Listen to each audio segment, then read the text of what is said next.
Hey folks, this is Shane. Thanks for taking time to watch this video. This will be a one-shot vlog style video of my after action report of the summer Support Your Parks event for Parks on the Air. I'm out for a little hike after work. Go ahead and kill two birds with one stone of get this video done and get a little hike in. So you're coming along for the ride. Hope you enjoy it. This weekend was just flat out a blast. I had a ton of fun, and let me tell you all about it. Typically on the Support Your Parks events, I just go out locally by myself. Sometimes I'll do a little bit of a rove or hit multiple parks at least on the 2 days of the weekend. But this year kind of turned into a meetup. Last summer, I went to Iowa for a camping weekend with Norm and Greg from the Shacking Off channel. There were more people that were going to join us, but of course, life got in the way. But the three of us had a great time and decided we got to do this like an annual thing. So talking to Greg, he reached out to me and said that his wife wanted to plan a trip to the Twin Cities area to hang out with I think a college friend of hers or whatever, and he kicked around the ideas and the dates, and we're like, hey, summer Parks on the Air weekend would be perfect. So while Greg's wife hung out with her girlfriend, Greg and I went camping. We stayed the first night at Interstate Park, which is just a few miles south of where I am right now. Then Saturday night, we stayed at the campsite along the St. Croix River, about 30 some miles that way, in the Governor Knowles State Forest. The beauty of both these camping sites is they're located in twofers.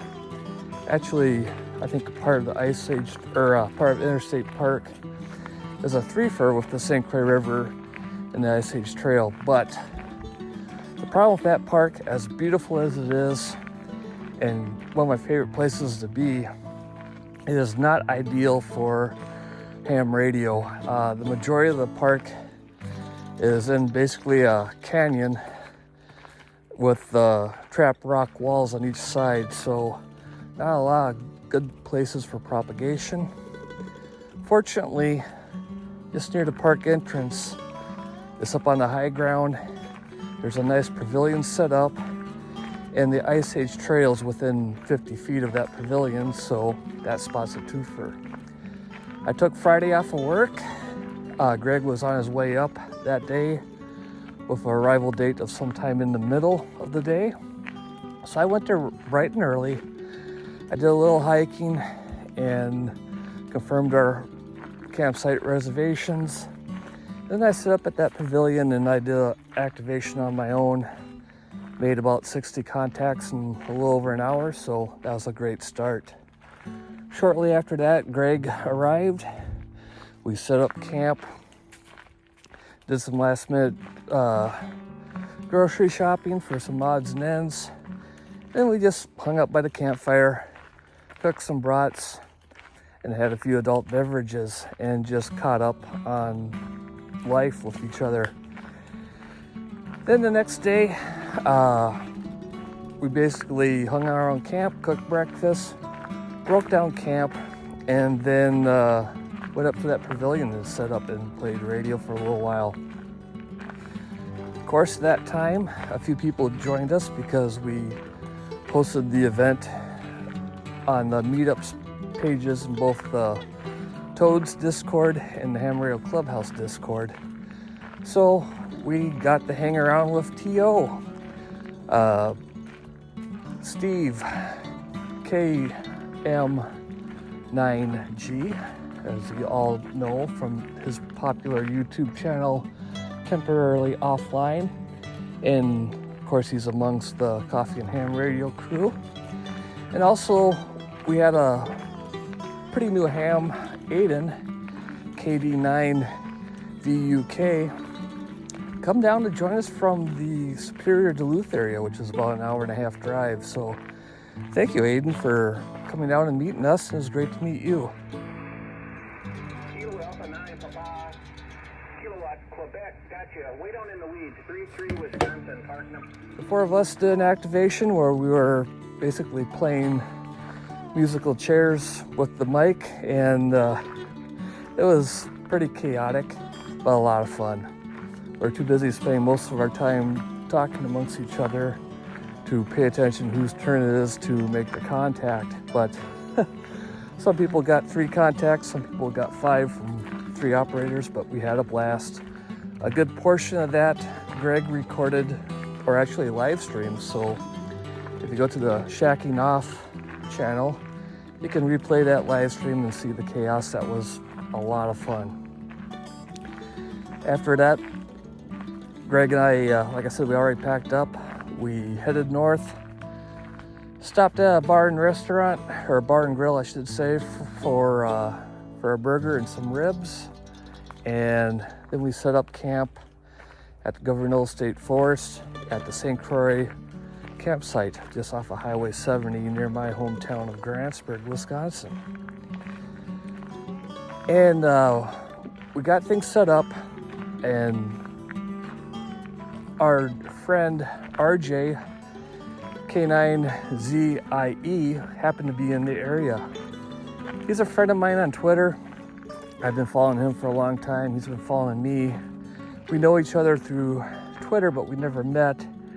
And he happened to be on one of his crazy roves this weekend in the area, and he was going to hit that park, so we invited him to join us for a while. So the 3 of us did an activation, a late shift activation, activating Governor State Forest and the St. Croix River, and we had a blast. We had pretty good propagation on 40 meters. Ran a pretty good pilot for quite a while. This time we were more organized. The 3 of us sat around a picnic table, passed the mic. Both me and RJ were doing the logging, so we did it a lot more efficiently and just as much fun as the first activation. After that well went dry on that pileup, RJ took off to head up 2 more parks before he journeyed back to near Green Bay, which is a good 4.5 hours away. If you're on Twitter and if you're not following RJ, I suggest you look him up. He's a great one to follow. He also has a very nice blog that he puts updates of all his activations. He does a lot of late shift activations in digital modes, and he takes some really cool pictures, and his blogs are full of details. So if you ever want to research a park in Wisconsin, he's pretty much hit the vast majority of them, and he'll have information for you. On top of that, he's a real great guy, so give him a follow and check out his blog if you get a chance. He ended up driving 25 hours over the weekend and activated, I think, 14 parks and 14 parks with 13 activations, and it was 12 new to him parks. So wow, that guy's just crazy and it's fun to watch him. So enough about that.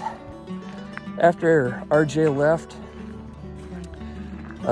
Greg and I decided to give 20 meters a whirl, and much to our surprise, 20 meters was wide open, and we made just about as many contacts as we did on 40. I think we ended up with just about 100 contacts on the evening, so a great time with that. In the morning, Greg had to get going, so we had breakfast, broke cap. Greg took off, and since I still had the antenna up from the night before, I made another 10 or 11 contacts, just hunting another park Sunday morning before I packed up and went home. So, the moral of the story is we had a blast. I got to hang out with some old friends. I got to meet some new ones, played a lot of radio, had a lot of fun. And that's the whole spirit of Parks on the Air, especially the Support Your Parks weekend. So there's another one coming up in the fall, folks. Start reaching out to your ham radio buddies that are maybe not close to you, but within driving range, and find a state park or an area where you can camp out and maybe go on a little rove together, or just crank out contacts from that park, or just play a little bit of radio and hang out and have a good time. It's well worth the effort, and it's all in the spirit of the hobby and the game of Parks on the Air. So with that, I think I've I